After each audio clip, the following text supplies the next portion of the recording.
Support for the Capital Connection comes from United University Professions, representing 37,000 academic and professional employees at SUNY campuses and teaching hospitals across New York State. Frederick E. Cole, President, uupinfo.org.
Welcome to the Capital Connection. Hi, I'm David Gastina. Joining us this week is Vanessa Fajans-Turner, the new Executive Director of Environmental Advocates New York. Fajans-Turner takes over for Peter Iwanowitz, who we've had on this program, who spent 9 years as Executive Director. Fajans-Turner grew up in central New York and has lived in the state for most of her life. She's a passionate environmentalist with a demonstrated history, says her bio, of working towards sustainable systemic change. You can find out more about Vanessa and environmental advocates at eany.org. And just to give you a refresher, Environmental Advocates, according to their mission statement, is dedicated to ensuring a secure climate, pristine water, and flourishing communities for everyone. Well, Vanessa Fajans-Turner, you're in the hot seat now as the new Executive Director of Environmental Advocates New York, and we welcome you to the Capital Connection. Thank you so much. Did you mean a pun there in the hot seat? It's pretty hot outside these days, huh? That's right where I wanted to start. I mean, let's bring the stark reality into focus. We've got major flooding, wildfire smoke from Canada's wildfires. We've got unprecedented heat. We're talking about 3 major heat domes across the world. We've broken the heat temperature records. Again and again, we've been told for a long, long time now that the globe is heating up. And no matter whether you call it global warming or climate change, I don't think there's any question now that we are witnessing it firsthand, including right here in New York State. And that's really part of your mission statement, securing a healthy environment. As you witness this going on around you, how do you react to what we're seeing and relate it to what you need to do in your organization? Well, I imagine that listeners must think I'm crazy to take on a mission like this, given everything that's going on. My first day, incidentally, with Environmental Advocates, which was just last week, was following the unprecedented flooding here in the Albany area. I was taking the train, which was canceled, coming into the city. And that was indicative, perhaps, of the mission, which is to take Albany by storm. We have a lot of work to do, but the work has never been more important, nor has it ever been more at the top of not only our lawmakers' agendas, but our voters' agendas. Environmental issues have topped and won at the ballot box time and time again over the last 5 years. And it is demonstrating to lawmakers that voters want action now, and that to be responsive, it's in their best interest to act for a more sustainable planet. Where we're going to get into some negotiation is the devil's in the details. Certainly. We spoke about this just before coming on, but I want to pick up on the idea that your organization name is Environmental Advocates. And as you were pointing out, more and more now we're seeing lawmakers, politicians, the general public realizing that we all need to become environmental advocates. So the issue, perhaps being forced into it at this point is becoming way more mainstream, hasn't it? Absolutely. The climate and environmental issues have been, for many, the domain of a certain subset of interests. And right now, the notion of extreme weather, which is experienced around the globe, the notion of rising prices from agricultural shifts in season and drought and other phenomena that impact our food systems, floods which affect shipping. All of these affect not only our households and our insurance rates and everything, but also the price of our goods and companies' supply chains and bottom lines. And once it's so pervasive, there is a upwelling of support to recognize that what we need to do is try to mitigate climate change, which is driving all of this. Now, the thing to marry is that where we are at this point, mitigation? Can we reverse it, do you think? Will we ever get to that point? Oh, there is a lot we can do to mitigate climate change, and there's a lot we can do to reverse the impacts that we have locked in to date. And I use that phrase on purpose. By failing to take action with each day, with each incremental emission we don't reduce or take out of the atmosphere, we are locking in certain trajectories for our climate, for our country, for our state. But there are any number of things we can do to unlock those trajectories if we take sufficient action. But I want listeners to understand that the critical thing to do now is to stop locking in further damage before we even try to take and undo certain damage, because we know enough to know what we can't be doing in order to make our situation better. And that's doubling down on the sources of pollutants and emissions in our environment. There's a lot we can do to undo, but it won't matter if we continue to do the things that just continue the same old business line. We're speaking with Vanessa Fajans-Turner. She's the new executive director of Environmental Advocates New York. Well, you do have action priorities, I see here, from your website, which is eany.org. You're calling on state elected leaders to, number one, create a dedicated climate and community protection fund. What's that all about? This is all about ensuring that the cost and burden of paying for the changes we need to secure our environment and our climate don't fall to taxpayers and individual households. This is about ensuring that polluters pay for their disproportionate impact on the climate and environment. Those who are dumping chemicals into our water system, those who are using tons of dirty energy to power their businesses, they should pay more than those of us who have regular households and who are going about lives without doing undue harm. And that means that there are a number of policy mechanisms and a lot of policies that can be implemented to ensure more money comes from those polluting to support not only cleanup, but also building new energy. Yeah, and then there's also the other interior effects, right? If there's polluting, let's take PFAS chemicals. There's the pollution and the cleanup, but then there's all the damages to the human beings and their tissue. So what about medical bills? Is that anything in discussion? Or how far do we go in protecting the community and the people and their families when it comes to those who are eventually found responsible for that pollution? You're raising a critical point, which is that the harm done by irresponsible environmental action goes well beyond environmental harm. It has a very large human cost. Public health, whether it is smoggy, polluted air, which increases asthma rates in our inner cities and particularly in our poorest communities, also goes along with the internal troubles that come from ingesting harmful chemicals, plastics, etc. There is a long way to go before we get beyond simply stopping the production and release of harmful chemicals into our basic water supplies and products, and ensuring that those who are on the bad end of those practices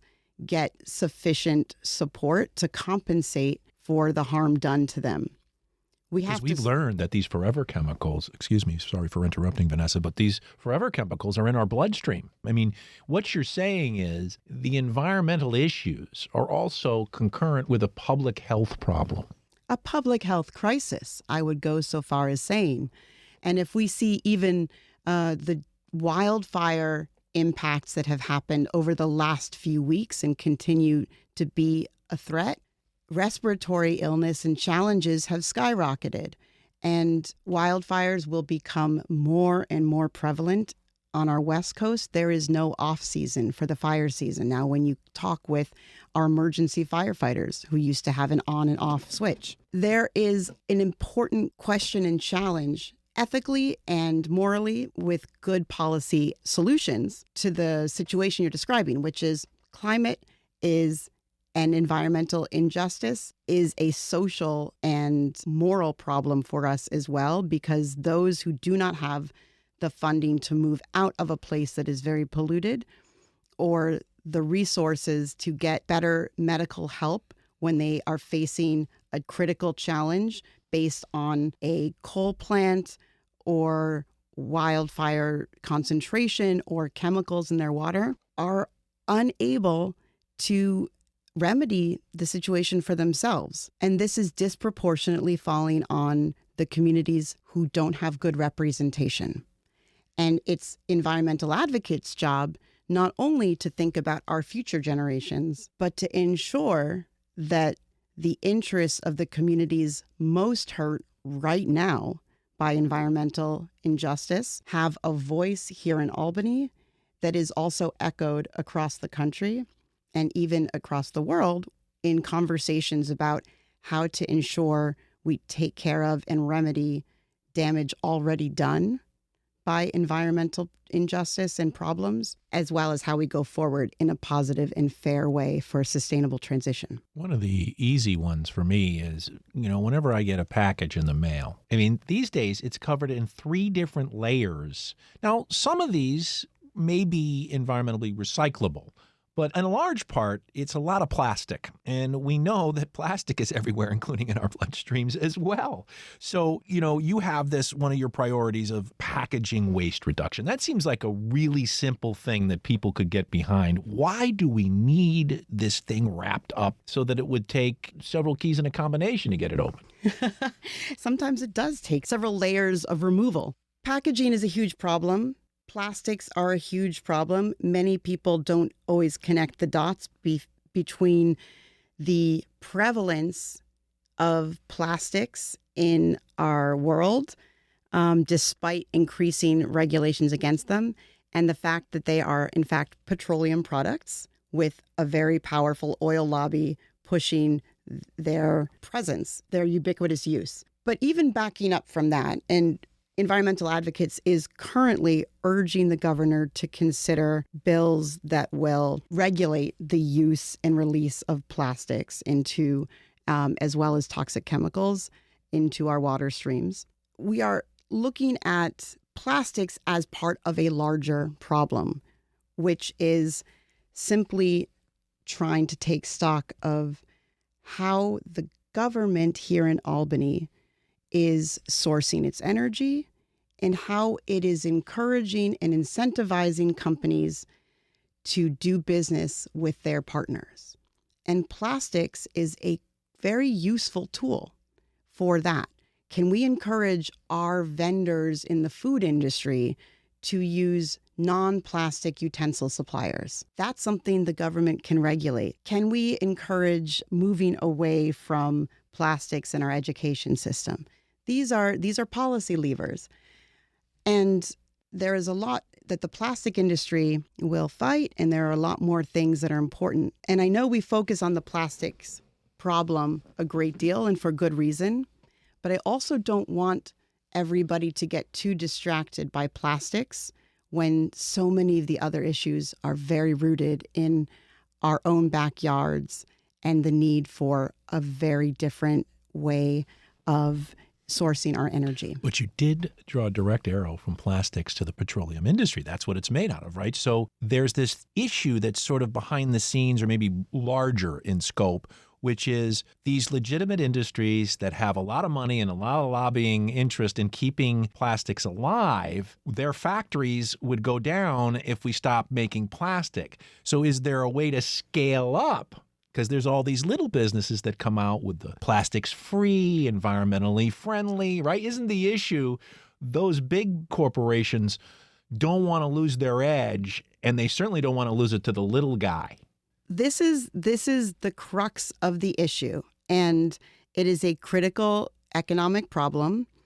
And if you like to think in economics, it's a market problem, because the supply of plastics and the dependence we have for jobs, which are a critical element of all of this. Large factories employ large numbers of people. We all have an obligation to ensure that everybody with a job in a polluting industry can be trained, that there is funding to retrain, can be given good payouts. We have to take care in a just and fair transition of those who are being left behind. That said, when there is a market problem, this is where that's a market failure, pollution. It means a government can step in and send a signal. Rather than subsidizing oil, for example, they can subsidize and invest in renewable alternatives. New York State is the 11th largest economy in the world. If it was a country, it would rank 11th. It is a market mover. What New York State buys, the rest of the world will invest in scaling up. In and of itself, we have the potential here in Albany to decide which industries need to scale up. That's a power not to be used lightly. Any person in business will fear the role of government in choosing winners and losers. But when there is such a big market failure that's incentivizing people to do things that are not good for people or planet, we have an obligation and an opportunity to correct that. We're speaking with Vanessa Fajans-Turner. She's the new executive director of Environmental Advocates New York. I want to give people a sense of your organization. How are you funded? What kind of an organization are you? We are a nonprofit organization that is funded by individuals and by foundations. We are not a recipient of any fossil fuel or corporate money that has any connection to any polluting industry of any sort. I notice you have some superstars, though, on your board. I mean, you have not only environmental superstars, ex-public officials, even some investment bankers, market capitalists who are part of it, but obviously you're reaching out to the grassroots as well, right? Absolutely. And I would just like to say that everybody on our board is a superstar, as well as on our staff. Of course. I am very honored to be working with the board, but particularly a team that is incredibly dedicated. And of course, following in the footsteps of many legendary environmental leaders themselves, most recently Carol Ash and Peter Iwanowitz. But we also are an entity that sees this as an opportunity for engagement for everybody. Everybody can and should be an environmental advocate. We are not an entity that has a membership fee. You can log on to our site and view information about bills in question free. You can reach out to us, come to our events. We encourage that. And for funding reasons, we have our ethics in terms of not receiving funds from any conflicting interests. But we are simply existing as a way to try and help government officials understand the difficult connections between complex issues, just like plastics and the oil lobby. There are a lot of lines that have to be drawn, and our legislators are very busy, and voters are very busy. Not everybody has time to pour through legislation. Our role is to serve as a buffer and a tool and a watchdog that is watching over the nuances that will determine our environmental impacts for decades to come. Perfect way to segue into this. Watchdog. Now, this is something we spoke about before coming on today, and this is in my observation over 30 years watching Albany and the agencies around it. Enforcement. You have your bill, birds and bees protection, the stream protection, lead piping, all this stuff you want to do and see enacted. And even when and if it gets enacted, you then need people on the ground, the enforcement, the bodies, the human capital that can go in and change the infrastructure, check the streams for the pollution. And that's where the state often falls down on the job. Not only the state, there are a lot of ways that enforcement falls down.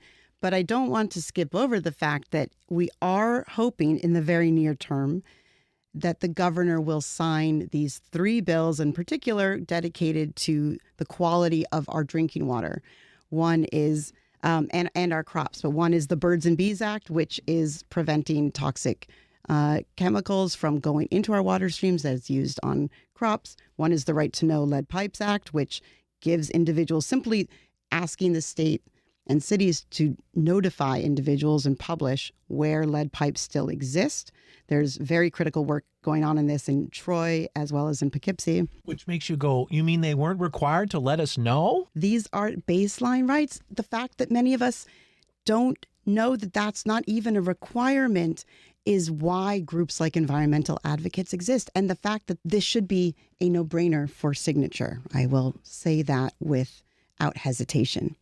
And there's a Class C Streams Act, which is also about ensuring that all of our waterways get protection and not just some, because all waterways, if there's one thing we know, all flow into each other. So we can't isolate polluted areas one from the other. The other thing I don't think a lot of people realize, well, of course, if you look at your water bill, you probably do, but we allow a certain amount of effluent.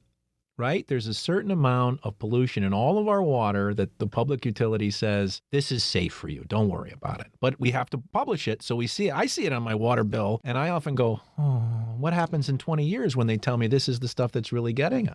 I wish everybody could see your face right now. It looked so sad. It is kind of sad because it's laissez-faire in this country, isn't it? It is. And this is the kind of thing that we have to say, this no more.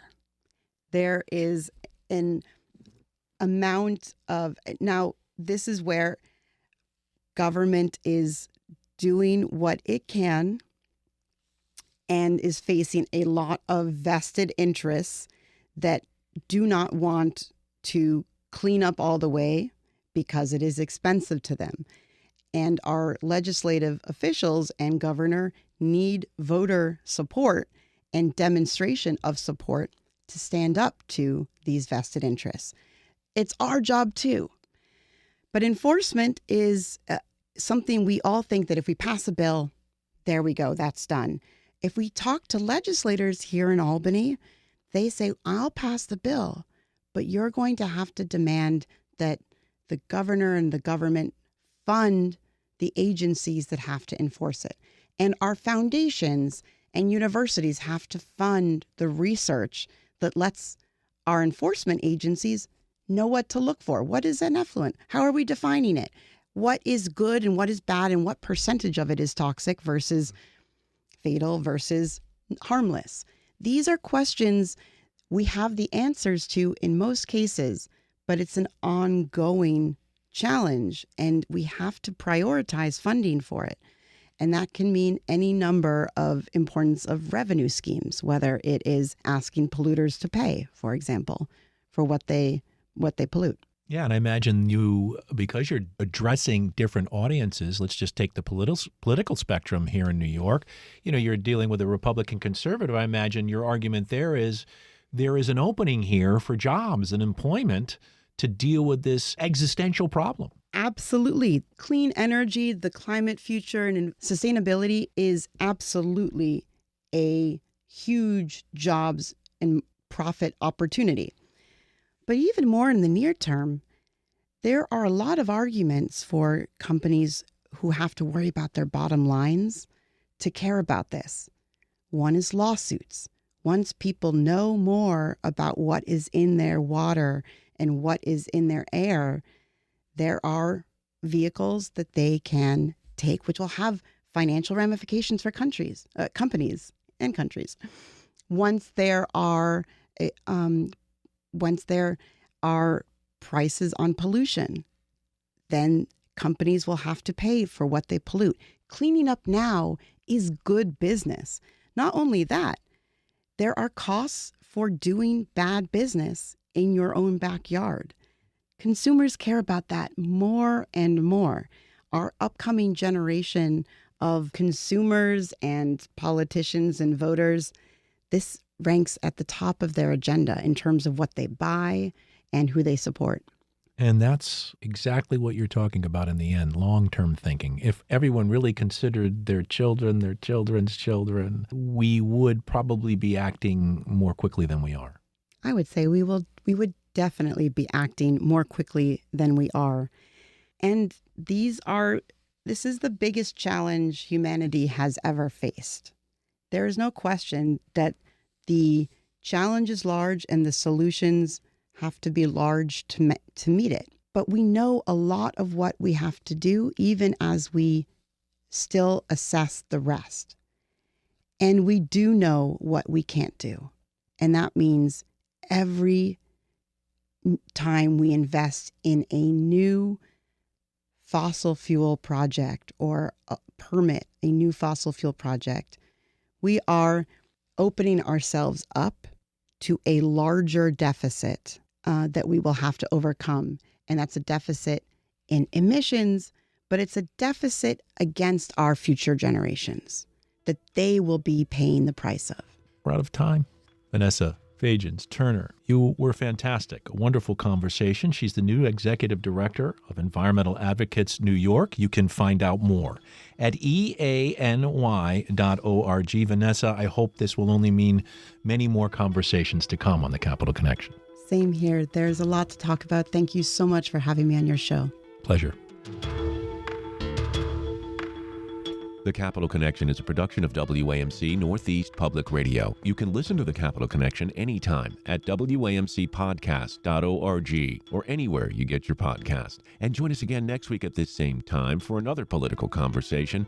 For The Capital Connection, I'm David Gustina.